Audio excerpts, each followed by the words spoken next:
Good evening. Now, anyone that's been married for quite a long time will tell you it's rather dangerous asking your other half, "Do you still love me, dear?" Best not to ask because you may not like the answer. By-elections are the political equivalent for any governing party. Any given voter asks for their opinion of the current Prime Minister and his or her administration is rarely going to come back with a glowing report.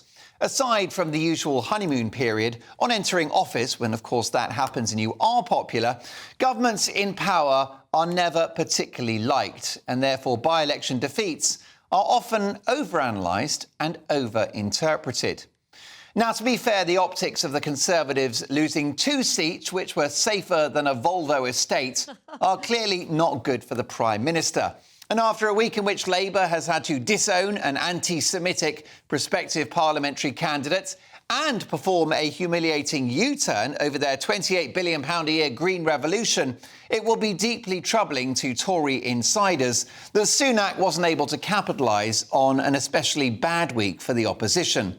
Of course, Sunak has had his problems too, with inflation stubbornly staying at 4%, which means more misery for Brits, with the cost of goods still too high and a further erosion in the value of their pay packets.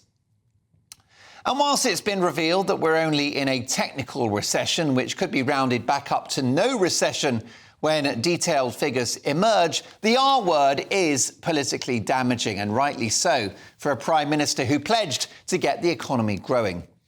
But the latest strong retail sales figures would suggest the malaise was short-lived and the economy is likely bouncing back. So whilst there is widespread frustration with the Tories, who look tired and rudderless after 14 years in power, I detect no great enthusiasm for Sir Keir Starmer and his Labour Party. I think at the next election, if there was an option at the ballot box for neither of the main parties, they're both rubbish, that would win by a landslide. Now, of course, Richard Tice, backed by GBNews star Nigel Farage, will hope that that box of none of the above is filled by Reform UK, who'll hope to win support from disaffected Tory voters and Red Wall ex-Labour supporters disappointed that Boris Johnson didn't deliver the political revolution that they were promised.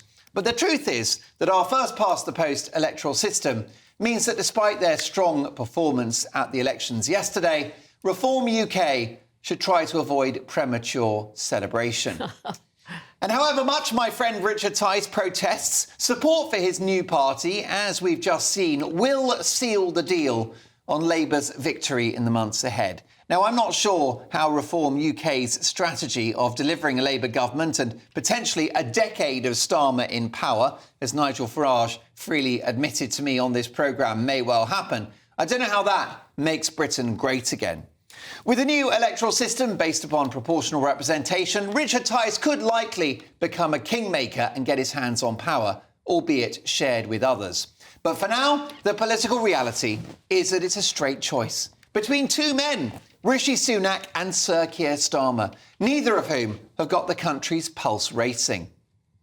Now, there is a strong argument that Britain needs a change, and the other lot perhaps deserve a crack at power. But if they win, I doubt celebrations will extend far beyond Labour Party HQ.